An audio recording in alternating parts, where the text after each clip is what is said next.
आज हमारे साथ हैं आल इंडिया मजलिस इत्तेहादुल मुस्लिमीन के ज़िला सदर मुफ्ती रियाज कासमी साहब। इस वक्त वो अपनी टीम के साथ यहाँ पर मौजूद हैं।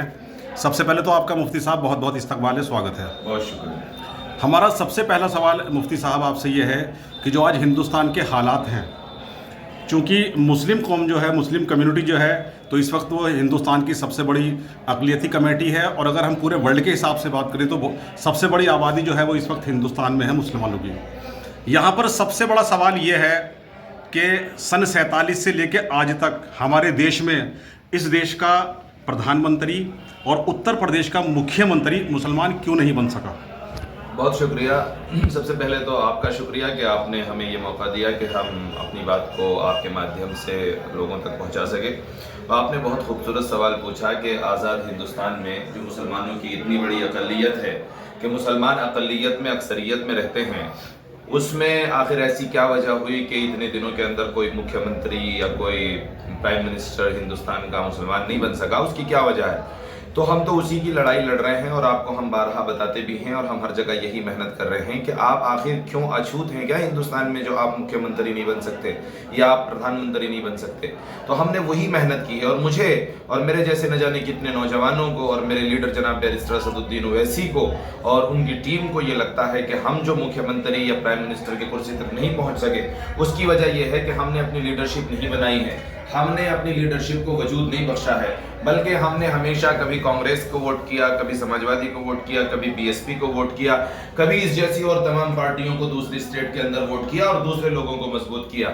लेकिन अब हम ये कोशिश कर रहे हैं कि हम किसी भी तरह अपनी कम्युनिटी को मजबूत बताएं और उनको समझाएं कि आखिर आप में ऐसा क्या है कि आप प्रधानमंत्री की कुर्सी तक नहीं पहुंच सकते या चीफ मिनिस्टर की कुर्सी तक नहीं पहुंच सकते।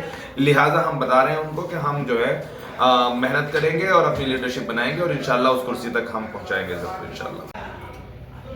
मुफ्ती साहब, हमारा आपसे दूसरा सवाल ये है कि अगर हम फ़ौज की बात करें तो हम देखते हैं कि वहाँ पर जाट रेजिमेंट है, राजपूत रेजिमेंट है, अगर हम क्षेत्र के हिसाब से बात करें तो गढ़वाल राइफल्स है, लेकिन आज तक मुसलमानों के नाम पर इस तरह की जो रेजिमेंट या राइफल्स क्यों नहीं बनी हैं?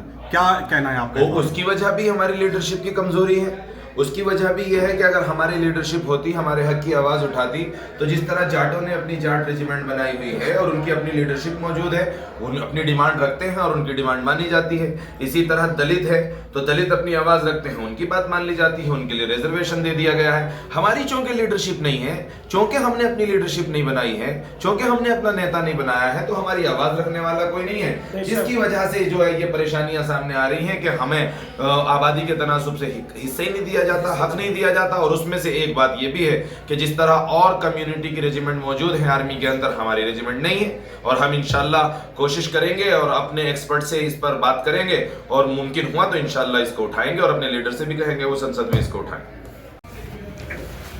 मुफ्ती साहब, आज जो हमारे देश के हालात हैं, मुस्लिमों के साथ इम्तियाजी सलूक किया जा रहा है, सौतेला व्यवहार हो रहा है, जगह जगह हम देखते हैं कि मॉब लिंचिंग हो रही है और बहुत ज़्यादा जो है हालात जो हैं बड़े नासाजगार हैं इस वक्त जो हमारे देश के हैं मुसलमानों के लिए। तो कुल मिलाकर क्या कहना है इस पर आपका?